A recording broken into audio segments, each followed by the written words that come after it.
So, 'di ba sabi mo kanina housewife ka. So Mm. ano yung pinaka nabago sa mindset mo nung pumasok ka sa negosyo natin na 'to?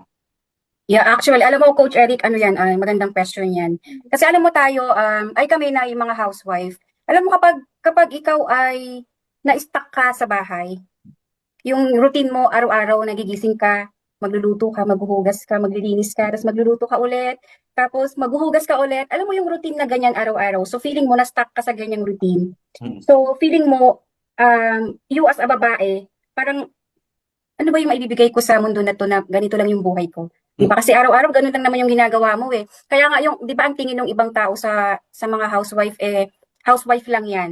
'Di Yes. ba? So but when I started this business, dahil na din sa mga training na napapanood natin, malaking tulong siya as a housewife for me kasi hindi na lang ako housewife ngayon. Dahil ako Yun. ay kumikita online, Coach Yeah.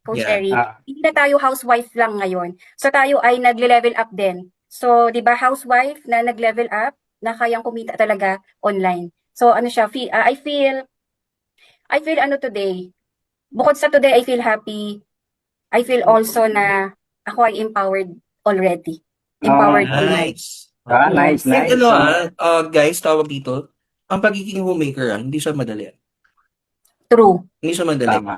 Sometimes, no, ang tawag dito, especially sa mga housewife like si Coach Clody, parang natatag sila na, yun nga, na nasa bahay lang. Nasa bahay ka lang naman eh. Parang ang daling sabihin na gano'n. Yes. Mm-mm. Oo. Pero, apart from doing the business, no, yun na hindi inaasikaso ni Coach Clody ngayon, yung pagiging housewife, yung pagiging homemaker alone, matrabaho yan. Hindi yan Yeah. biro. Hindi yan biro. Totoo. Oo, Ako totoo. naniniwala, kaya ako saludo ako sa mga nasa bahay like si Coach Clody. Kasi hindi madaling mag-asikaso ng pamilya. Oo, Yes. tama. Oo. Tsaka Napakalaking ano nakita yan. ko, oo, Coach G, nakita ko kay Coach Lodi na kahit nasa sa bahay lang siya ngayon, nagkaroon na siya ng motivation sa sarili niya Mm. na pwede palang kumita siya kahit na nasa bahay lang. Kasi pagdating sa negosyo, akala nung iba, pagka nagnegosyo ka, is nasa labas.